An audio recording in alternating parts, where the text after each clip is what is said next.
जन्मलो मी, नमो कर्मभूमी जिथे वाढिलो मी, नमो अलंकापुर भूमी जिथे ज्ञान पावितो झालो आम्ही, नमो भारत राष्ट्रभूमी जिच्या पुढे इथून पुढे कामे. मित्रांनो, आज आता या ठिकाणी आपण किमनिमित्ताने एकत्रित आलेले आहात. आपण आज सर्व रसिकता, भावुकता, चतुरता आणि सजगता प्राप्त श्रोत्यांना ज्ञातव्यासलच आहेत. वक्त्याचं प्रधान कर्तव्य या नात्याने थोडा मोठ्यांच्या पदस्पर्शाने पुनीत पावित वसलेले असलेल्या आपल्या पवित्र पावन श्री क्षेत्र धरणगाव नगरीमध्ये भगवंताच्या असीम कृपेने, साधुसंतांच्या कृपा आशीर्वादाने, समस्त ग्रामस्थांच्या मानवी सामंजस्याने आपण सर्वजण मानवी जीवन जगत आहात. ते मानवी जीवन जगत असताना गावातील, परिसरातील सण, उत्सव, परंपरा, विधी, संस्कार, सोडे, एकमेकाच्या सुखदुःखात सहभागी होण्याची नैतिकता, त्याच नैतिकतेचं, परंपरेचं पायकत्व, त्याच उत्साहपूर्ण वातावरणामध्ये आपण नेहमी करता चालू ठेवावं. या पवित्र विचारधारेतून आपल्या पवित्र पावन नगरीमध्ये महात्मा फुले युवा क्रांती मंच हे एक चांगल्या प्रकारचं चालतं बोलतं तरुणांचं संघटन, एकत्रीकरण झालं. आणि या सर्व तरुणांच्या एकत्रीकरणातून कुठेतरी महापुरुषांना जातीयतेमध्ये वाटून, कुठेतरी महापुरुषांच्या जयंतीला कुठेतरी मिरवणुका काढून धिंगाणा करण्यापेक्षा तरुणांच्या संघटनेच्या माध्यमातून महापुरुषांना वैचारिकतेच्या पात्रतेवर प्रत्येकाच्या डोक्यावर घेऊन नाचण्यापेक्षा डोक्यात घेऊन नाचवण्याकरता एक व्यासपीठ उभं केलं. आणि ते चालतं बोलतं व्यासपीठ म्हणजे हे व्याख्यानमाला. साधारणतः 5-6 व्याख्यान या सर्वांच्या विद्यमाने विराजित होत आहे. या ठिकाणी या क्रांती मंचाचे अध्यक्ष सन्माननीय RD महाजन सर त्यांनी मला भरपूर वेळा संपर्क केला. ते मला म्हटलं, महाराज एकदा तरी तुम्ही धरणगावला आला पाहिजेत, एकदा तरी आला पाहिजे. त्यांचा खूप आग्रह होता. मला माफ करा सगळेजण, पण मी मागच्या 3 वर्षापासून जिल्ह्यात सहसा कुठेच कार्यक्रम देत नाही. त्याची कारणे तशी फार मोठी आहेत आणि म्हणून मी त्यांना शाब्दिकतेने टाळत होतो. मला येणं शक्य नाही, माझ्या तारखा दिलेल्या आहेत ते आहेत. पण प्रत्येक पेशंटची एक नस असते, ती नस योग्य डॉक्टरच्या हातात दिले की पेशंटचा आजार लवकर समजतो. RD महाजन सरांना वाटलं की जळकेकर दुरूनच आपल्याला जळवतायत, जवळ काही येऊ देत नाही. म्हणून धरणगाव मध्ये मला पूर्व परिचित असणारे माझे पूर्वमित्र आदरणीय श्री भाऊ गुलाबरावजी वाहक भाऊंनी मला संपर्क केला. मी भाऊंना पहिल्यांदा तेच उत्तर दिलं, भाऊ शक्य नाही, मी बघतो, पाहतो. भाऊंनी मला सांगितलं, पहा, बघा, वेळ काढा, मला माहिती नाही, 10 तारीख लिहा, एवढंच माहिती आहे.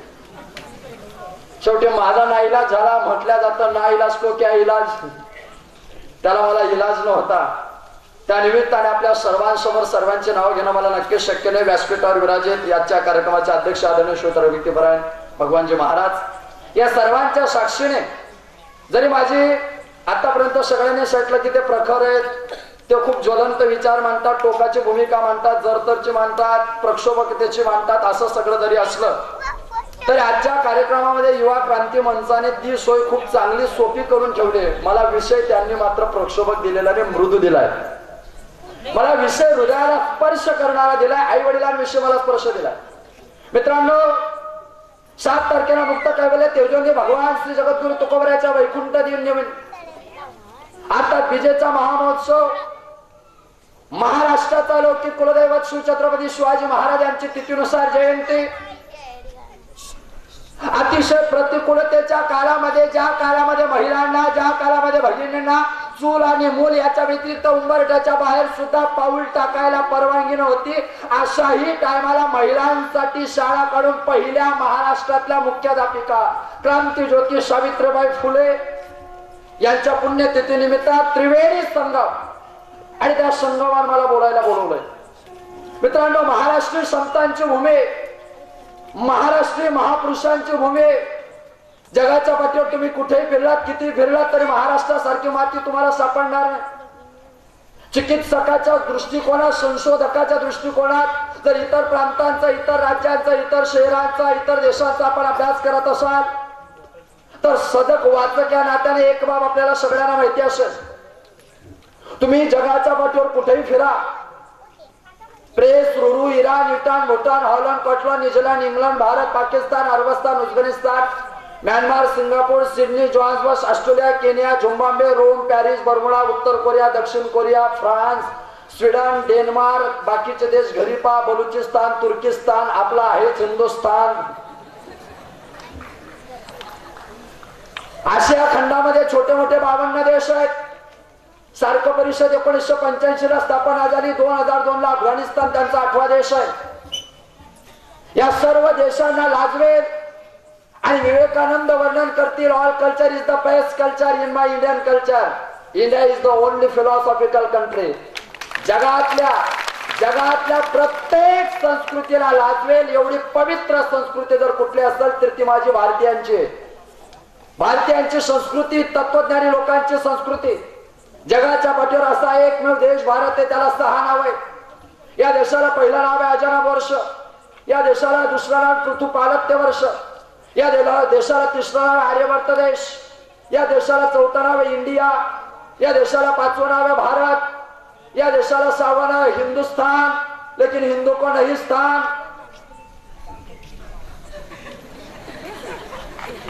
या पवित्र पावन भारतामध्ये तेलंगणा पकडून जी आताची सगळी राज्य आहे, केंद्र शासित आणि सर्व 35-36 राज्य, या सगळ्या राज्यांमध्ये संस्कृती जिथे नांदते त्याचं नाव आहे महाराष्ट्र. या महाराष्ट्राचं वैशिष्ट्य काय? या महाराष्ट्रात ज्ञानोबा तुकोबरायांसारखे, सावता महाराजांसारखे संत, या महाराष्ट्रामध्ये गीतेसारखे, ज्ञानेश्वरी सारखे ग्रंथ, या महाराष्ट्रामध्ये भगवंतापर्यंत पोहोचवणारे नाना पंथ, या महाराष्ट्रात संत आहे, या महाराष्ट्रात ग्रंथ आहे, या महाराष्ट्रात पंथ आहे, या महाराष्ट्रात पंढरपूरला पांडुरंग नावाचा भगवंत आहे. म्हणून महाराष्ट्र शांत आहे. त्या बाहेरच्या राज्यांमध्ये पहा केवढी वैचारिकतेची सुद्धा खंत आहे. मग काय करतात महाराष्ट्रातले संत? महाराष्ट्रातले संत लिहितात ग्रंथ. काय करतात महाराष्ट्रातले ग्रंथ? महाराष्ट्रातले ग्रंथ लावतात पंथ. काय करतात महाराष्ट्रातले पंथ?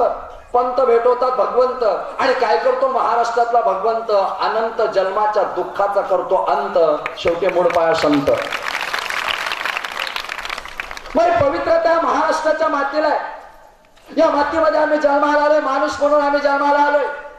मित्रांनो, ईश्वराने दिलेला निसर्गदत्त दान आहे किंवा ईश्वरदत्त दान आहे. तिमिरातून तेजाकडे, अंधकारातून प्रकाशाकडे, रात्रीतून दिवसाकडे, इहलोकातून परलोकाकडे, अविद्येतून विद्येकडे, विकारातून अविकाराकडे, विनाशातून अविनाशाकडे, अधोगतीतून प्रगतीकडे, जीवदशेतून शिवदशेकडे, उपमर्दातून सन्मानाकडे, दुःखातून सुखाकडे, परोक्षातून अपरोक्षाकडे, संध्यातून निश्चयात्मकतेकडे, बद्धतेतून मुक्ततेकडे, अल्पज्ञतेतून सर्वज्ञतेकडे, अर्थात नश्वरातून ईश्वराकडे प्रवास करून देणारं जगातलं एकमेव पवित्र साधन म्हणजे मानवी शरीर. या देहाच्या माध्यमातून तुम्हाला मला प्रत्येकाला भगवंतापर्यंत पोहोचायचंय. पण या शरीराचं कधी व्यवस्थापन केलं का आपण? या जीवनाचं कधी मॅनेजमेंट केलं का आपण? आपल्याला कधी तसं करावं वाटलं नाही. असा एक आयुष्यातला एक काळ मक्रूर झालेला काळ असतो. अशी एक वेळ असते की उतार वयात माणसाला प्रश्न पडतो, जर योग्य वयात मुलांना योग्य संस्कार दिले असते तर आज आमच्यावर हा प्रसंग आला नसता. एका मदमस्त फकीराची परिभाषा आहे मित्रांनो, प्यास लगती तो आदमी को पनघट की याद आती है, प्यास लगती तो आदमी को पनघट की याद आती है, लाज लगती तो औरत को घूंघट की याद आती है. प्यास लगती तो आदमी को पनघट की याद आती है, लाज लगती तो औरत को घूंघट की याद आती है. बड़ी रंगीन होती है जिंदगी इंसान के, सब ठुकरा देते, बुढ़ापा करीब आता है, मौत आदमी को बुलाती है, तो उस पगले को भगवान की याद आती है. आयुष्यात असं कधीतरी घडलेलं असतं की शेवट आपला येतो.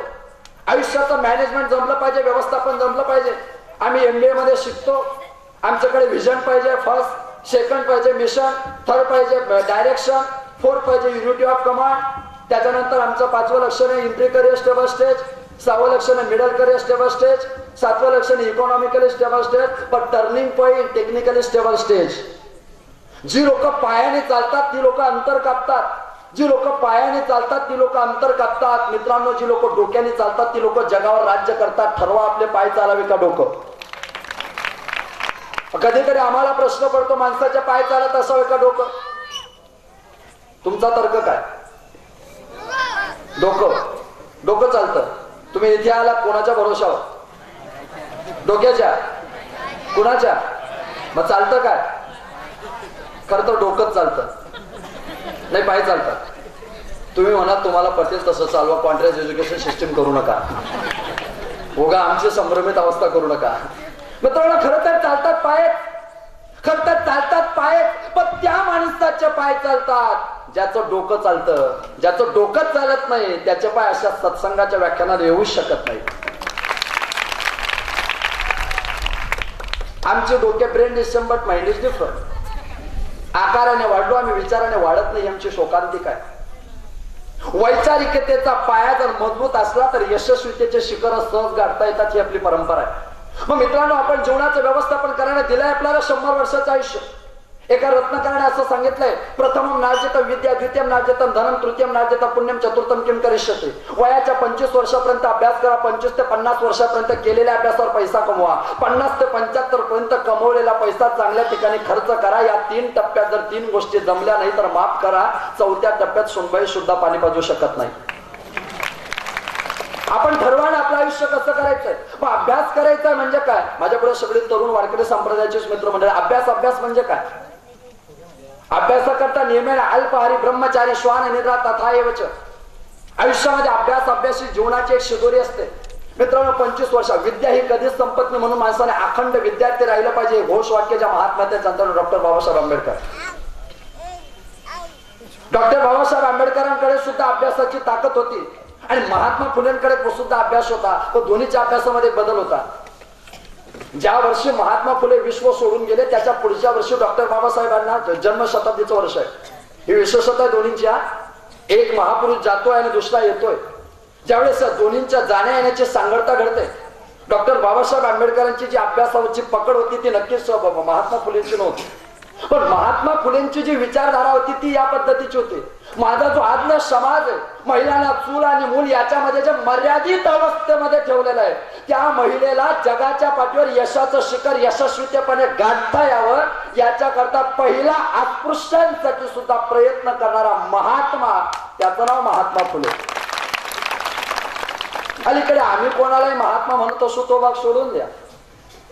श्रीमद भगवद्गीता महात्मा नस्तु पार्थः असं म्हणते. त्यांची विचारधारा त्या पद्धतीची. सावित्रीबाईंच्या काळाला नक्कीच तुमच्या इतकं स्वातंत्र्य न होतच नसावंच, पण तरी सुद्धा त्यांनी धाडस केलं. घराच्या बाहेर निघण्याचं त्यांचं धाडस होतं. त्याच नारायण पेठेतून सदाशिव पेठेतून त्यांना कशा कशा पद्धतीचा काय काय त्रास झाला असेल आपण सगळ्यांनी श्रवण केलाय. सगळ्यांचे आपण ऐकिवात आहात, सगळ्यांचे आपण पठणात आहात. संघर्ष ही जर आमची मूळ पायाची ठेवण असेल तर संघर्षावर मात करणं सुद्धा आम्ही सगळ्यांनी शिकलं पाहिजे. महापुरुषांचं जीवन आम्हाला संघर्षावर मात करणं शिकवतं. 25 वर्ष अभ्यास करा, त्याच्यानंतर पैसा कमवा. समाजालाच कशाची गरज नाही. बाप बडा ना मैया सबसे बडा रुपया. I want money, money is love and money is life. पैसा हेच प्रेम आहे, पैसा हेच जीवन आहे. कोणी सांगतो तुम्हाला? पैशाशिवाय पर्याय नसतो. एक पोरगी कॉलेजला जातो, तिच्या मागे पोरगा जात होता. तो तिच्या मागे चालता चालता त्याने तिला शेडलं, बघ तुला बघता क्षणी माझं तुझ्यावर मन जडलंय, मला तू खूप आवडली, तुझं घर, तुझं दार, तुझ्या आईवडिलांचा स्वभाव, तुझं शिक्षण, तुझं सौंदर्य, सगळ्या गोष्टी अडवल्या. मला असं वाटतं पाहता क्षणी तुझ्यावर मन जडलंय, तुझ्याशी लग्न करावं. पोरगी तशी हुशार होती. पोरीने पटकन मागे फिरून पाहिलं आणि पोरीने मागे फिरून पाहिलं आणि त्याला सांगितलं, माझ्यावर पाहता क्षणी मन जोडण्यापेक्षा माझ्यापेक्षाही सुंदर माझी मैत्रीण तुझ्या मागे चालत येते, तुझं तिच्यावर लक्ष का नाही गेलं रे? याने मागे फिरून पाहिलं, मागे कोणीच नव्हतं. तो म्हटला, का ग मागे कोणीच नाही? ती म्हटले, मूर्खा, तुझं जर माझ्यावर मन जडलेलं असतं तर तू मागे पाहिलं नसतं. टाळ्या जरा प्रतिसाद चांगला भेटला, कारण या अनुभवातून बरेच गेलेले आहेत. असं म्हणतात, एक्सपिरियन्स इज फर्स्ट टीचर. अनुभव बरंच काही शिकवून जातो. तुमच्या अनुभवाला माझाही सलाम आहे. पोरगी समोर चालायला लागली. पोरगा हुशार होता, त्याने पटकन 10 ग्रामची हातातली अंगठी काढली. अरे बाप रे, तुझ्यासाठी 40,000 रुपयाची अंगठी करून आणली होती, आता ही अंगठी कोणाला देऊ? ती परत रिटर्न झाली. मी तुझा सहज विनोद केला. म्हणजे प्रेम शेवटी कुठे आहे? पैशावर. मित्रांनो, पैसा कमवत नाही याच्याशी संदर्भ नाही, कमवलाच पाहिजे. का नाही? पैशावरच किंमत आहे. यशस्वीता पैशावर आहे. पण त्याच्यानंतरही आयुष्याचा शेवट आपल्याला करता आला पाहिजे. आयुष्याचा शेवट किती चांगला होतो हेही आपल्या करता गरजेचं आहे. मित्रांनो, माझी तिसरी भूमिका ही की तुम्ही संचयता चांगल्या पद्धतीने करताय, तसा विनियोग चांगल्या पद्धतीने करा. तुम्ही तुमच्या जीवनातले 4 महत्वाचे मुद्दे ध्यानात ठेवा. 1 तुमची संपत्ती, 2 तुमची संगती, 3 तुमची संस्कृती आणि 4 तुमची संतती. तुमच्या आयुष्याचा बेसिक पाया संगती, संस्कृती, संपत्ती आणि संतती. तुम्ही कमवताय, किती कमवताय याला अजिबात किंमत नाही. ती किती चांगल्या मार्गाने कमवताय याला खूप मोठी किंमत आहे, खूप मोठी किंमत आहे. मुळात वारकरी संप्रदायातला असल्यामुळे मी तुम्हाला ऐतिहासिक आणि पुराणातले 2 प्रमाण देतो. एका दुर्जनाचं उदाहरण देतो, एका सज्जनाचं देतो. दुर्जनामध्ये रावणा इतका कोणी श्रीमंत नाही आणि सज्जनामध्ये भगवान श्रीकृष्ण इतका कोणी श्रीमंत नाही. श्रीकृष्ण ज्या द्वारकेत राहतात ती द्वारका सोन्याची आहे आणि रावण ज्या लंकेत राहतोय ती लंकाही सोन्याची आहे. रावणाची लंका सोन्याची आणि श्रीकृष्णाची द्वारका सोन्याची. पण जरा आपल्या पुराणांची पानं उघडून पहा, उत्तर सापडते तुम्हाला. रावणाची सोन्याची लंका जळाली आणि कृष्णाची सोन्याची द्वारका बुडाली. घरी जाऊन विचार करा, एकाची जळाली, दुसऱ्याची बुडाली, 3 आणि 4 एकरची. आपल्याला कधी कळाली?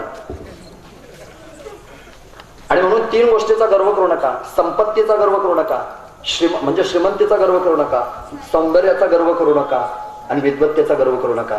चाणक्य सांगतोय, जगात आपल्यापेक्षा खूप लोक सुंदर आहेत. नट्या रॅम्पवर चालतात तरी 1.5 कोटी उचलतात.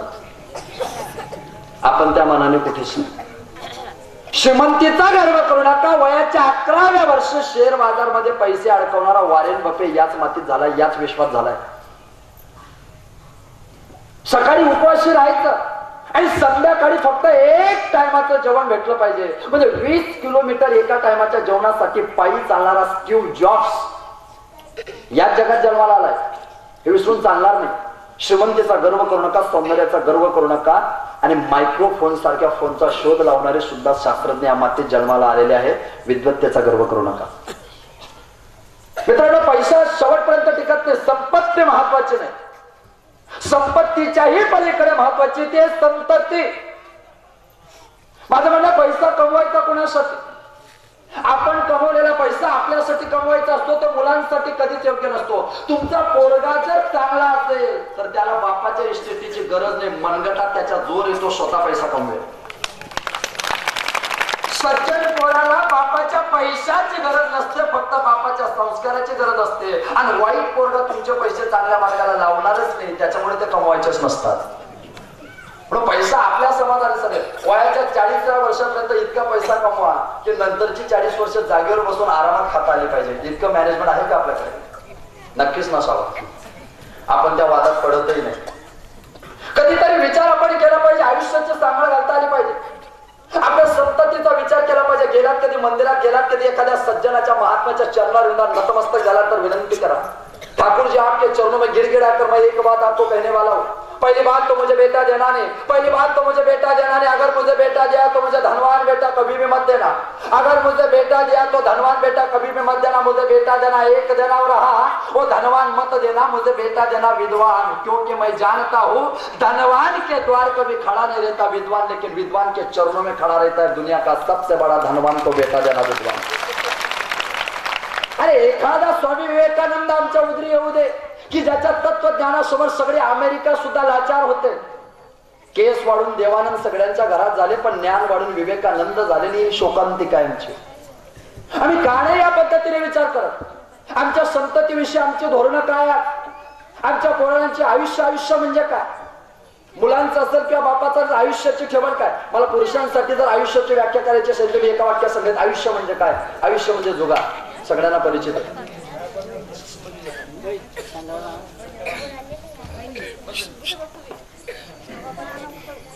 आयुष्य म्हणजे जुगार. असं म्हणतात, जुगार खेळताना आपल्याकडे कोणती पानं येणार आहे ते खेळणाऱ्याला माहिती नसतं. खरंय का?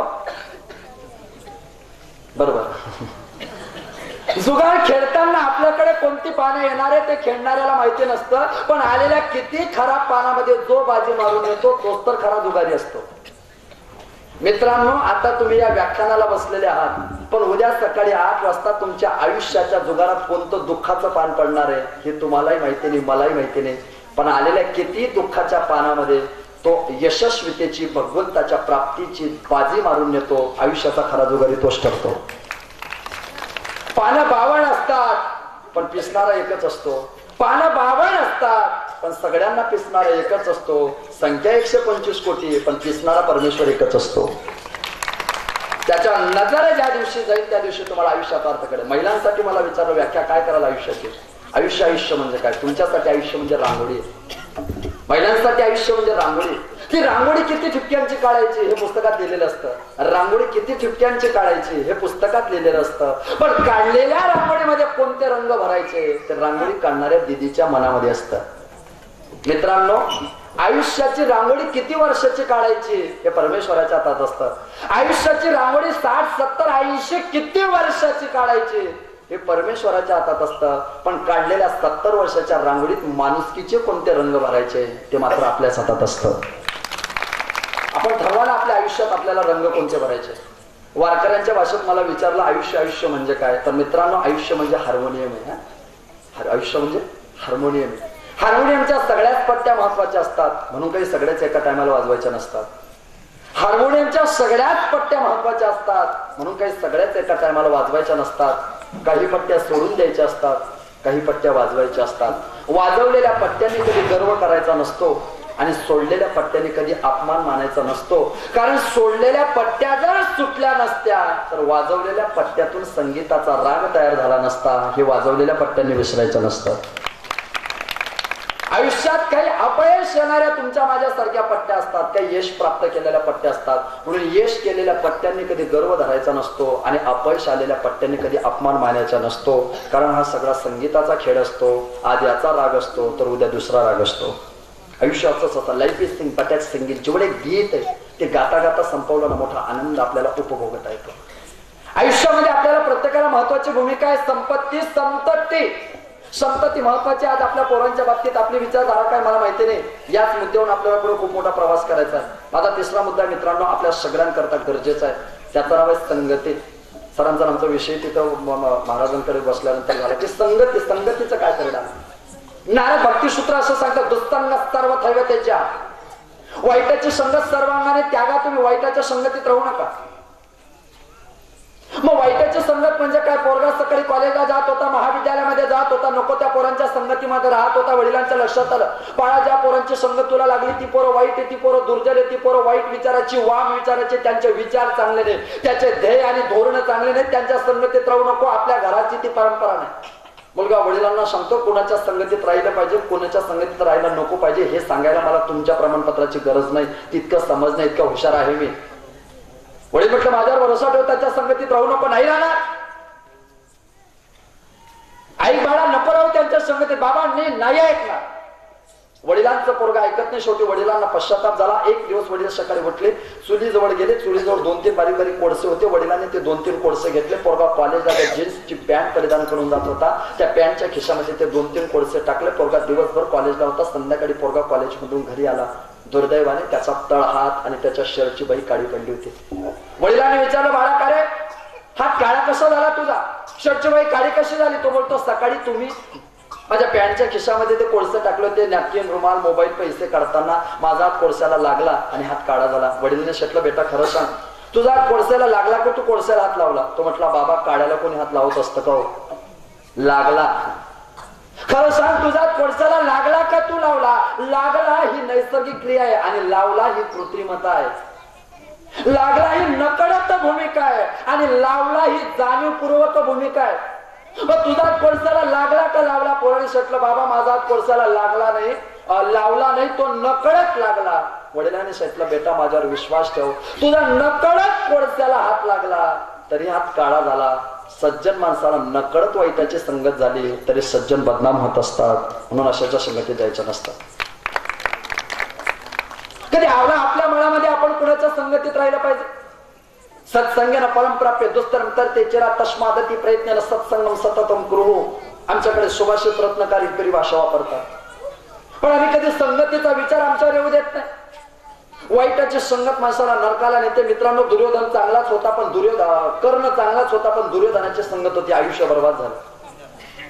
आयुष्य बर्बाद झालं. तुम्ही ठरवा तुमचं उद्याचं आयुष्य कोणाच्या संगतीमध्ये असलं पाहिजे. संगती खूप महत्वाची. संगतीनंतर महत्वाची तिचं नाव आहे संस्कृती. मी बोलून गेलो की जगातल्या प्रत्येक संस्कृतीला लागलेली अशी भारतीय संस्कृती. काय भारतीय संस्कृतीचं वैशिष्ट्य. पाश्चिमात्य संस्कृतींचं विकृतीकरण काय? पाश्चिमात्य संस्कृती म्हणजे नेमकं काय? काय मुलांनी लग्न करायचं आणि आई वडिलांनी ते ऍक्सेप्ट करायचं, ही पाश्चिमात्य संस्कृती आहे. आणि आई वडिलांनी लग्न ठरवायचं आणि मुलांनी होकार द्यायचा, ही महाराष्ट्राची भारतीयांची संस्कृती आहे. आपल्याकडे लग्न म्हणजे 7 फेरों से बंधा हुआ है प्रीत का दामन. आपल्याकडे लग्न म्हणजे 7 फेऱ्यांचं बंधन असतं. अमेरिकेमध्ये मॅरेज इज कॉन्ट्रॅक्ट. लग्न एक करार. मी तुझ्यासोबत 2 वर्ष राहील, तू माझ्यासोबत 2 वर्ष राह. पुढे जमलं तर करार वाढवून घेऊ, नाही जमलं तर तुला तिकडे मी इकडे. तिकडे कॉन्ट्रॅक्ट मॅरेज आहे, करार लग्न आहे, त्यांना गरज नाही. पाश्चिमात्य संस्कृतीतले लोक करार पद्धतीने लग्न करतात. आपल्याकडे तशी पद्धत नाही. आपल्याकडे हाच पती 7 जन्म मिळावा याच्यासाठी वडाची उपासना. मला सकाळी उठते, स्नान केलं जातं, नवीन कपडे परिधान केल्या जातात, कुंकू, हळद, काजू, बदाम, आंबा, 2-3 रील दोरा वडाला, आणि मोठ्या आनंदामध्ये त्या वडाला ते सगळं गुंडाळल्या जातं. वडाला विनंती केल्या जाते, वडा पाव.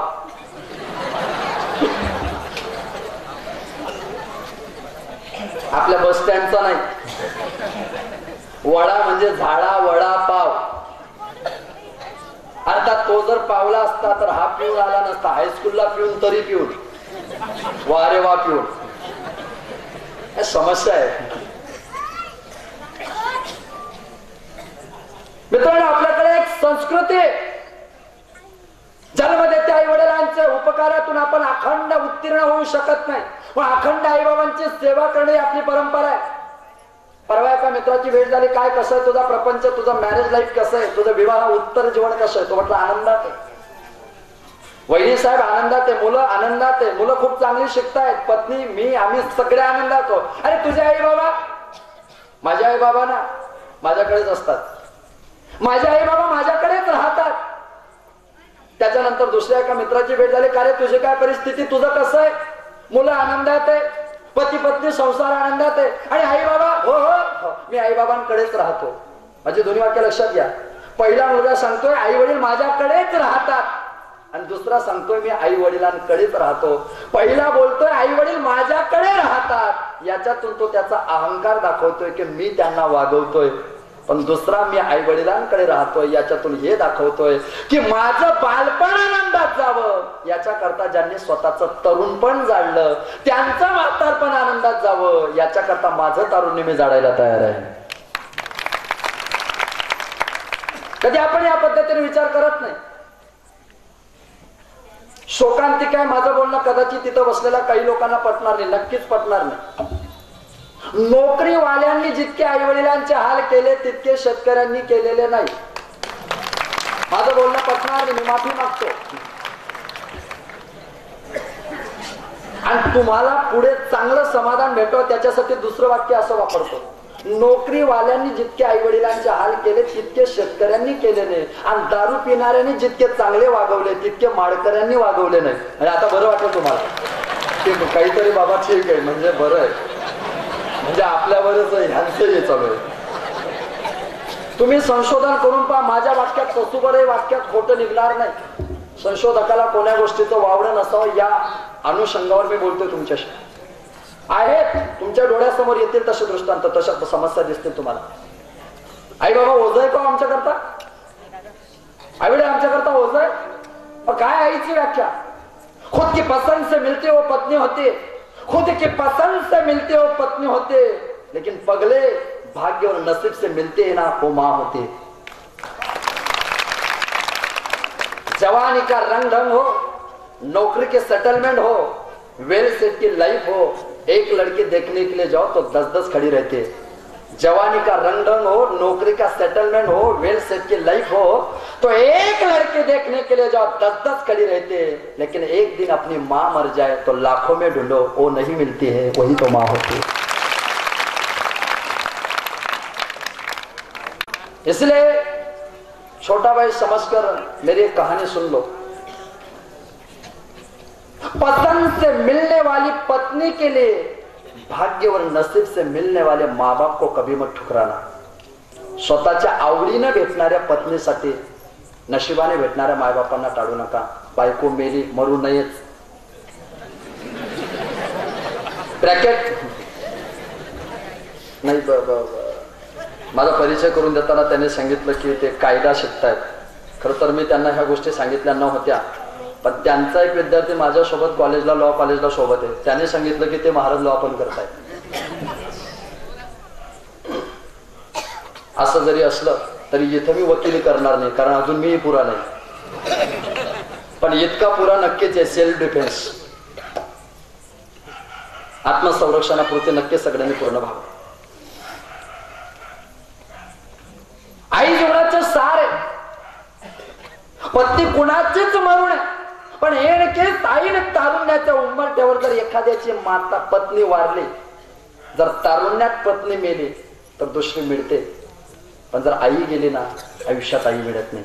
आई सारख्या मिळतात, आई नाही मिळत. हो, आई सारख्या मिळतात, आई नाही मिळत. मग आई काय? कोठ्यातली गाय, दुधावरची साय, मूर्तिमंत प्रेमाची दाय. मित्रांनो, तीच आमची माय. विनोबा भावे आयुष्याच्या शेवटपर्यंत जगत भ्रमंती, भारत भ्रमंती करत असताना विनोबा भावे वायलच्या पिशवीमध्ये आईचं पातळ, आईचं लुगडं घेऊन फिरायचे. संध्याकाळी भावे झोपायला लागले की उशाला उशी घेत नव्हते, आईचं लुगडं उशाला घ्यायचे. तथाकथित लोक भावेंना विचारायचे, तुम्ही एवढे शिकलेले आहात, उच्च विद्या विभूषित आहात, आणि हे आईचं लुगडं उशाला घेऊन का झोपतात? भावेंच्या डोळ्यातून टप टप टप टप अश्रुधारा पडायच्या. भावे सांगायचे, मी जेव्हा जेव्हा आईचं लुगडं उशाला घेऊन झोपतो तेव्हा मला असं कधीच वाटत नाही की मी माझ्या आईचं लुगडं उशाला घेऊन झोपलोय. मला तर असंच वाटतं मी माझ्या आईच्या मांडीवर झोपलोय. मला असं वाटतं की मी माझ्या आईच्या मांडीवर झोपलोय. मित्रांनो, याच हिंदुस्थानामध्ये असा एक व्यक्तिमत्व होतं ज्यांच्या डोक्यात भगवा फेटा होता, अंगावर भगवा उपरण होतं, कमरेला भगवा पंचा होता. माणूस दिसायला खूप सुंदर होता. जगातल्या सगळ्यात पवित्र संन्यास नावाच्या शाखेचं प्रतिनिधित्व ज्या व्यक्तिमत्वाने कोलंबसने अमेरिकेचा शोध लावून 400 वर्ष पूर्ण केली म्हणून भल्या मोठ्या धर्म संमेलनामध्ये भारतीयांचं प्रतिनिधित्व केलं होतं, त्या वेद विद्या विभूषित महात्म्याचं नाव स्वामी विवेकानंद होतं. त्या विवेकानंदांना विचारलं, तुमचं काय परिस्थिती आहे? स्वामी सांगतात, मला जे 1000-2000 लोकांसमोर बोलायला नका सांगू, मला लाखो लोकांसमोर बोलायला सांगा. माझ्या हृदयामध्ये कधी धस्स होत नाही. मला हजारो लाखो लोकांसमोर बोलायला सांगा, मला कधी थरकाप उडत नाही, माझी कधी भंबेरी उडत नाही, माझ्या हृदयाचे स्पंदन कधी कमी जास्त होत नाही. मला लाखो लोकांसमोर बोलायला सांगा, माझी स्थिरता कधीच भंग पावत नाही. पण मला त्यावेळेला वाईट वाटतं जेव्हा 2 वर्षाची मुलगी 22 वर्षाच्या स्त्रीला आई म्हणून हाका मारते, तेव्हा मला प्रश्न पडतो की मी कोणाला आई म्हणावं. मला प्रश्न पडतो की मी आई कोणाला म्हणावं. जगात सगळं मिळवतात, आई बाबा नाही मिळवत आहे. आई आई कायच ग तू? आई म्हणजे नेमकं काय? काय आहे आई? मनात असा विचार आला, आई मनात असा विचार आला की तुला समुद्राची उपमा दिली पाहिजे. मनात विचार आला तुला समुद्राची उपमा दिली पाहिजे. कोणीतरी विचारलं, आईला समुद्राची उपमा द्यावी, असं आईमध्ये काय? आम्ही म्हटलं, आमच्या आईला समुद्राची उपमा दिली पाहिजे. हो, ती समुद्रासारखीच आहे, पण का? समुद्राचं एक वैशिष्ट्य आहे, गटारीतलं घाण पाणी जाऊ द्या, नाहीतर गोदावरी तापीचं पवित्र पाणी जाऊ द्या, समुद्र सगळंच पाणी साठवून घेतो. समुद्रात कितीही गटारीचं घाण पाणी येऊ द्या, नाहीतर एखाद्या पवित्र नदीचं पाणी येऊ द्या, समुद्र गटारीतलं घाण पाणी आणि नद्यांचं पवित्र पाणी सगळंच पोटात साठवून घेतो. आईला पोरगा दारू पिणारा असू द्या, नाहीतर कथा कीर्तन करणारा असू द्या, आई सगळ्यांच्या अपराध पोटातच साठवत असते ना. म्हणून प्रश्न पडला की समुद्र जसं सगळं पाणी साठवून घेतो, तशी आई आपल्या पोराच्या सगळ्या अपराध पोटामध्ये साठवून घेते. मग विचार आला की आई तुला समुद्राची उपमा दिली पाहिजे, पण लगेच लक्षात आलं, नाही, समुद्र तुझ्या मानाने थोकडा आहे, समुद्र तुझ्या मानाने कमी आहे. अगं समुद्र तुझी बरोबरी करीलच कशी? समुद्राने सगळं पाणी साठवलं, पण साठवलेलं सगळं पाणी समुद्राने खारट केलं होतं. समुद्राने सगळं पाणी साठवलं, पण साठवलेलं सगळं पाणी समुद्राने खारट केलं होतं. त्याच्या उलट आमच्या आईने अमृतापेक्षाही गोड दूध आम्हाला पाजलं होतं. तेव्हा कळालं समुद्रापेक्षाही श्रेष्ठ होते. आमच्या लक्षात तेव्हा आलं की नक्कीच समुद्रापेक्षा तू श्रेष्ठ होते. नंतर मनामध्ये विचार आला की मग तुला सूर्याची उपमा देऊन पाहू. सूर्याची उपमा देऊन पाहू. जगात जेव्हा काळोख पसरलेला असतो, जगामध्ये जेव्हा तम असतो, जगामध्ये जेव्हा अंधकार असतो, तेव्हा उगवलेला सूर्य माणसाला रस्ता दाखवतो आणि जन्माला आलेल्या बाळाला आई सुद्धा समाज दर्शनाचा रस्ता दाखवते. आई सूर्यही उजेड देतो, तूही आमच्या जीवनाला उजेड देते. बदल फक्त एवढाच होता, सूर्याने फक्त उजेड दिला होता, तू मात्र जीवनात ज्ञानाचा उजेड देऊन आम्हाला रस्त्याने चालणं शिकवलं होतं. सूर्यात अजून एक दोष होता. आई सूर्य दुपारी इतका तापला इतका तापला इतका तापला की त्याच्या तापण्याने सगळी लोक सावलीत बसली. सूर्य दुपारी इतका तापला की त्याच्या तापण्याने सगळी लोक सावलीत बसली. अगं तू 85 वर्षाची झाली पण आपल्या पोरांवर कधी तापलीच नाही ना, म्हणून कळलं की सूर्यापेक्षा तू श्रेष्ठ होत. सूर्य तापतो, आई कधी तापत नाही. आणि म्हणून आई जीवनाचं सार. आईला उपमा देताच येत नाही, कारण उपमा या शब्दातच मा शब्द आहे. उपमा मध्येच माय, तिचं नाव उपमा. जिच्याशिवाय जीवात्मा पूर्ण होत नाही, जिच्याशिवाय महात्मा पूर्ण होत नाही, आणि जिच्याशिवाय परमात्मा पूर्ण होत नाही ती आहे मा, ती आहे आई. तो कोणीतरी विचारलं आई म्हणजे काय? आई म्हणजे काय? आई म्हणजे माय, आई म्हणजे माता, आई म्हणजे जननी, आई म्हणजे आई लेटेस्ट, आई म्हणजे मम्मी, आई म्हणजे मॉम. अलीकडची पोरं शॉर्टकट वापरायला लागली, मॉम. ते खरंच भाग्य आहे त्यांचं. ते आईला मॉम म्हणतात, पप्पाला डॅडी नाही म्हणत, डॅड. हे भाग्य आहे हा बापांचं की पोरं तुम्हाला डॅड म्हणतात, डेड केलं नाही अजून. दुर्दैव आहे.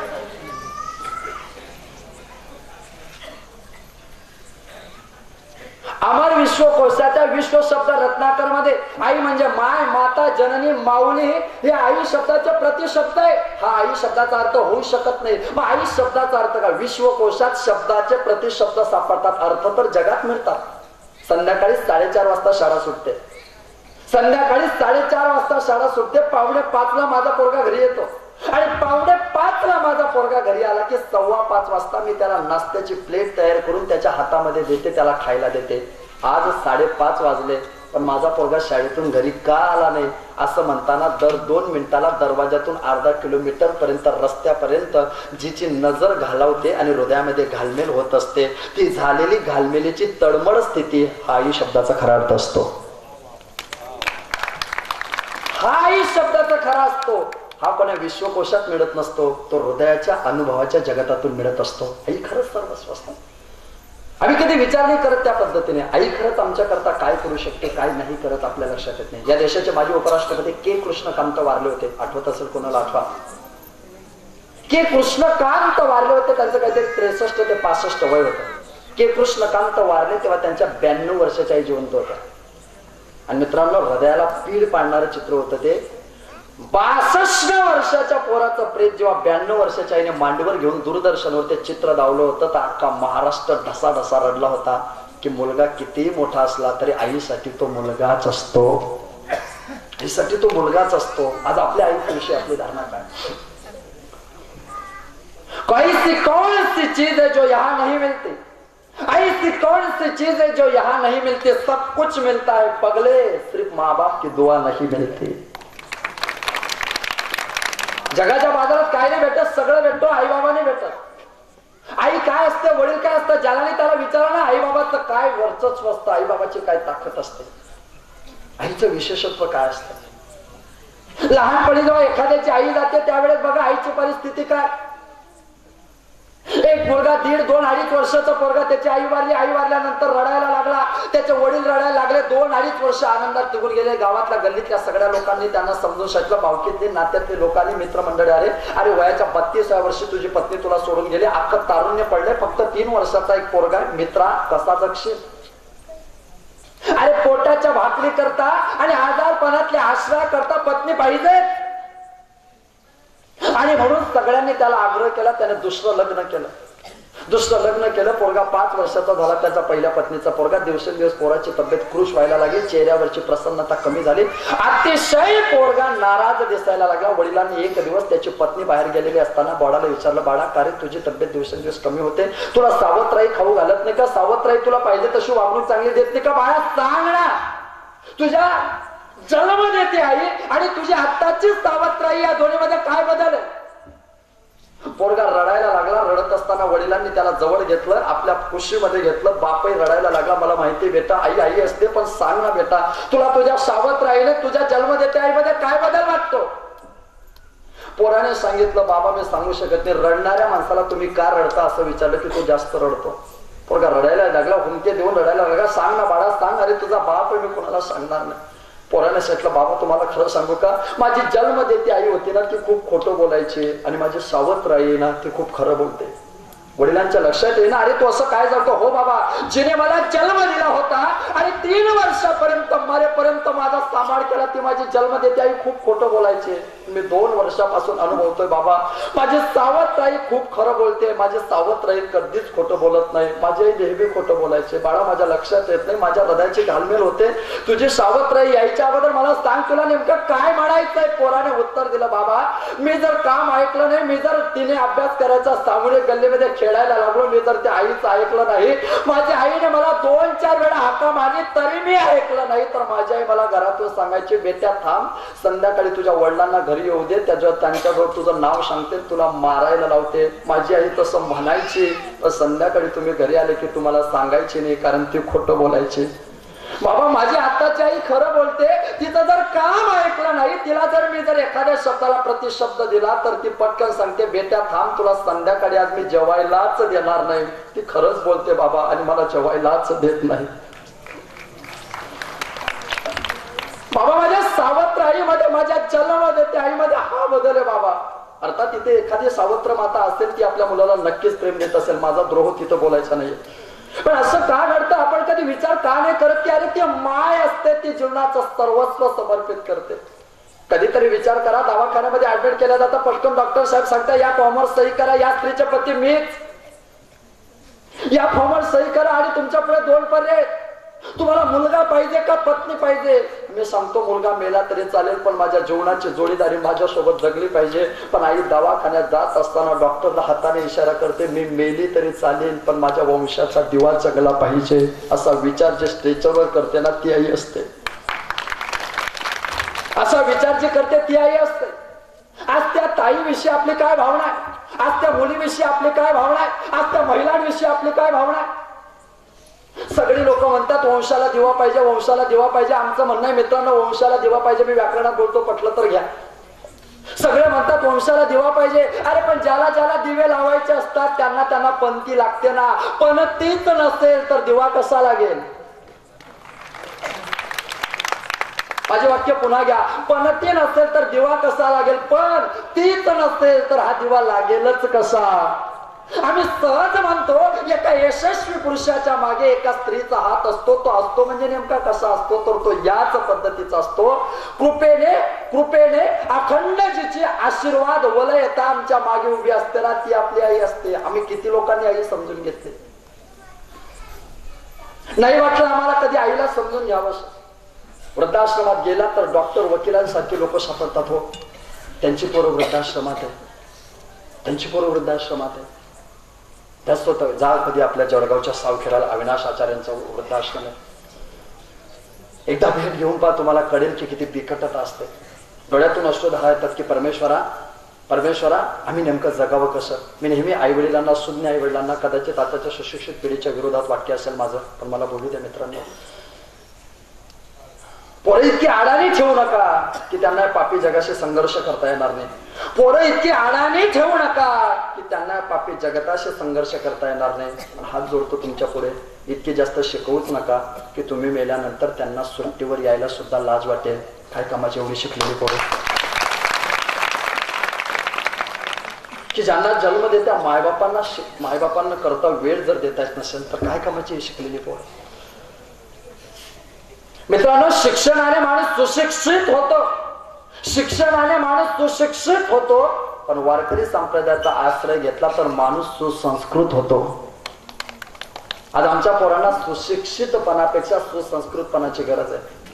मला 2 पद्धतीची भाषा दिली, मातृदेवो भव दिली, आणि त्याच्या पुढची भूमिका दिली मला पितृदेवो भव. आणि म्हणून डॉक्टर, वकील, कलेक्टर, इंजिनियर, व्याख्याता, कवी, साहित्यिक सगळे लोक सांगतात की आई खूप चांगली असते. खरंच चांगली असते. किती चांगली असते याचं मी तुमच्याशी बोललेलोच आहे. मला असं का वाटतं कोणास ठाऊक, आईच्याही पलीकडे वडील हे श्रेष्ठत्व असतं. मागच्या 4-5 वर्षापूर्वी जेव्हा मी आपल्या जिल्ह्यात कीर्तनातून फिरायचो तेव्हा माझी एक ओळख अशी झाली होती की जळकेकर महाराज कोणते, जे कीर्तनातून बाप सांगतात ते.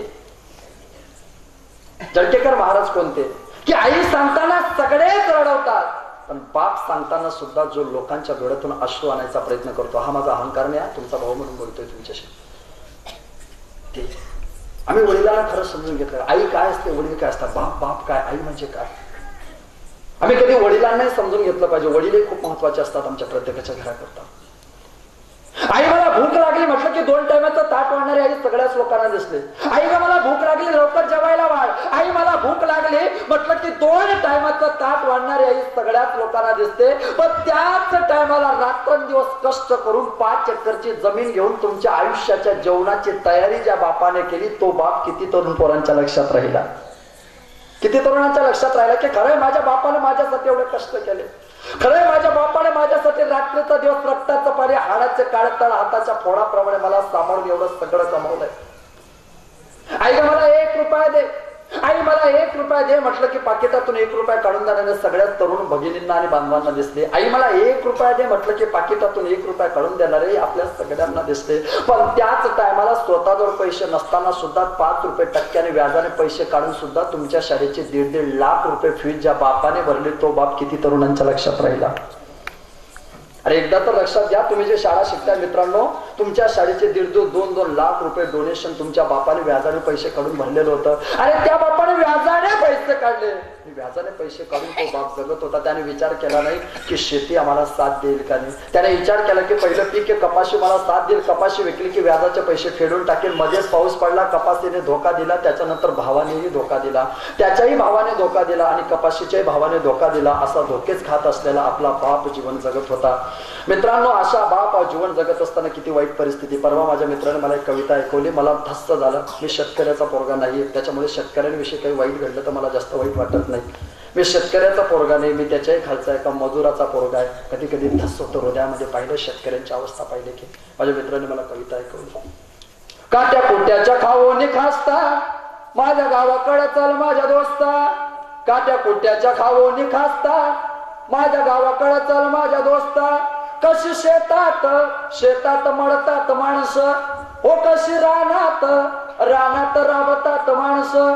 कशी शेतात मळतात माणसं, कशी रानात राबतात माणसं. कशी जीवाला खातात खासता माझ्या गावाकडे चल माझ्या दोस्ता. काट्या कुट्याचं तोडून रस्ता माझ्या गावाकडे चल माझ्या दोस्ता. ही परिस्थिती. काळ्या आईचं हिरवरान, काळ्या बापानं पिकवलं सोनं. हो काळ्या आईचं हिरवरान, काळ्या बापानं पिकवलं सोनं. पण त्यांच्या घामाचा भाव लय सस्ता माझ्या गावाकडे चल माझ्या दोस्ता. त्यांच्या घामाचा भाव लय सस्ता माझ्या गावाकडे चल माझ्या दोस्ता. इथं तुझ्या बापाला डब्यात साखर गोड, इथं तुझ्या बापाला डब्यात साखर गोड. तिथं माझ्या बापाच्या अंगाला येतात फोड. त्या ऊसाचा भाव ठरतो त्याला न पुसता माझ्या गावाकडे चल माझ्या दोस्ता. काट्या कोट्याचा तोडून रस्ता माझ्या गावाकडे चल माझ्या दोस्ता. जेव्हा दुष्काळ घिरट्या घाली, तेव्हा गावाला नेता नवाली. हो जेव्हा दुष्काळ घिरट्या घाली, तेव्हा गावाला नेता नवाली. कसा साधून घेतात ते गुमास्ता माझ्या गावाकडे चल माझ्या दोस्ता. काट्या कोट्याचा तोडून रस्ता माझ्या गावाकडे चल माझ्या दोस्ता. किती बिकट परिस्थिती. शहरात तुझ्या बापाला आयती डब्यात साखर भेटते, पण मित्रात तलवारीच्या 2 पात्या जशा असतात ना, तसं ते ऊसाचे 2 पाते भरणा करताना माझ्या बापाला चर रक्त काढतात. इथं तुझ्या बापाला डब्यात साखर गोड, पण तिथं माझ्या बापाच्या अंगाला येतात फोड. त्या ऊसाचा भाव ठरतो त्यांना न पुसता माझ्या गावाकडे चल माझ्या दोस्ता. काळ्या आईचं हिरवरान, काळ्या बापानं पिकवलं सोनं, पण त्या कापसाचा त्या वस्तूचा भाव ठरतो त्यांना न पुसता. त्यांच्या घामाचा भाव लय सस्ता माझ्या गावाकडे चल माझ्या दोस्ता. आपल्या बापाने आपल्यासाठी खूप कष्ट घेतले. 65-70 वर्ष वय होतं आपल्या बापाचं. केस पांढरे पडले होते, दाढी विखुरलेली होते, चेहऱ्यावर सुरकुत्या पडल्या होत्या, अंगावर शर्ट ठिकठिकाणी फाटलेला होता, रखरखत्याने रणरण त्या चैत्र आणि वैशाखाच्या उन्हाळ्यात आपला बाप शेतामध्ये कष्ट करत होता. मित्रांनो, चैत्र वैशाखाच्या रणरण त्या 45 डिग्री सेल्सिअसच्या तापमानामध्ये आपला बाप शेतामध्ये कष्ट करत होता. आपला 65 वर्षाचा बाप शेतामध्ये कष्ट करत होता आणि त्याच बापाच्या पैशावर 25 वर्षाचा पोरगा चौकामध्ये कॉलेजमध्ये मजा मारत होता. तो आमचा बाप शेतामध्ये वकर हाकलता हाकलता आता या नाही त्या उलट्याला पाणी पिल मी, त्याने त्या उलट्याला पाणी पिल मी म्हणून उष्मघाताचा बळी पडला. वकर हाकलता हाकलता कष्ट करता करता आमचा बाप चालू वखरावर मेला. आमचा जन्म देता बाप वकर हाकलता हाकलता मेला. आमचा जन्म देता बाप मेला तरी आमच्या डोळ्यातून अश्रूचा काकर बाहेर नाही पडला. पण 4 पायाचा बैल आमच्या बापाचं प्रेत पाहून हंबरला. अरे त्या बैलाला त्याचा मालक समजला होता, आम्हाला बाप समजलाच नाही. त्या बैलाला वाटलं होतं मला सांभाळणारा माझा मालक मला सोडून गेलाय. आमच्या डोक्यात आलंच नाही अरे जन्म देता बाप आम्हाला कायमचा सोडून गेलाय. आमच्या 65 वर्षाच्या बापाने पोराला विनंती केली त्यांच्या संगतीला जाऊ नको, ती पोरं वाईट आहे रे बेटा, मागे फिर, ती पोरं चांगली नाही रे, तू तारुण्याच्या उंबरठ्यावर ऐक ऐक माझा ऐक. बापाचं पोरं ऐकत नाही. आमचा 65 वर्षाचा बाप 25 वर्षाच्या पोरापुढे हात जोडतो, बेटा त्या पोराच्या संगतीला जाऊ नको, ती वाईट आहे. पण आमचा पोरगा मागे नाही फिरला. आमचा तोच बाप शेतात गुरं चारायला गेला. आमची जनावर दुसऱ्याच्या बांधावर गेली. ऐका मित्रांनो, आमची जनावर दुसऱ्याच्या बांधावर गेली. दुसऱ्याच्या बांधावर गेलेल्या 4 पायाच्या मुक्या बैलाला आमच्या बापाने आरोळी मारली. आमच्या बापाचा आवाज ऐकून दुसऱ्याच्या बांधावरचा 4 पायाचा मुका बैल मागे फिरला, पण 2 पायाचा पोरगा मागे नाही फिरला. त्या बापाला काहीच वाटत नसेल का? त्या बापाला काही जाणवत नसेल की अरे बैलाला मालक समजतोय, तुला तुझा बाप नाही समजत आहे का रे राजा? आयुष्यात कुणालाच घाबरू नका मित्रांनो. माझी वेळेची 2 वाक्य ऐका. आयुष्यात फक्त पाप करायला घाबरा आणि आयुष्यात बापाला घाबरा. खरं सांगू, जो पापाला घाबरला त्याचा परमार्थ नीट झाला आणि जो बापाला घाबरला त्याचा संसार नीट झाला. छोटे बाप आहे तुमचं. माझ्या मुलाला नोकरी लागली, माझ्या मुलाला नोकरी लागली म्हणून अर्ध्या गावात पेढे वाटणारी आई सगळ्याच लोकांना दिसली. माझ्या मुलाला नोकरी लागली म्हणून अर्ध्या गावात पेढे वाटणारी आई सगळ्याच लोकांना दिसली. पण माझ्या मुलाला नोकरी लागलीच पाहिजे याच्या करता रात्रंदिवस कष्ट करून 10-10 लाख रुपयाची बॅग हातात घेऊन पुढाऱ्याच्या भिकाऱ्यासारख्या पाया पडणारा बाप तुम्हाला एकदाही दिसला नाही का रे? त्या बापाने विचार नाही केला माझे 20 वर्षाचे शेतीतले शिल्लक आहे. त्या बापाने विचार नाही केला हे पैसे मला म्हातारपणामध्ये साथ देते. त्या वेड्या भावनेच्या वेड्या बापाने एकच विचार केला, शेतामध्ये काबाड कष्ट करता करता लोकांची सालदारी करता करता मी जसा मेलो तसा माझ्या काळजाचा तुकडा मारायला नको पाहिजे. माझा पोरगा आनंदामध्ये जगला पाहिजे याच्यासाठी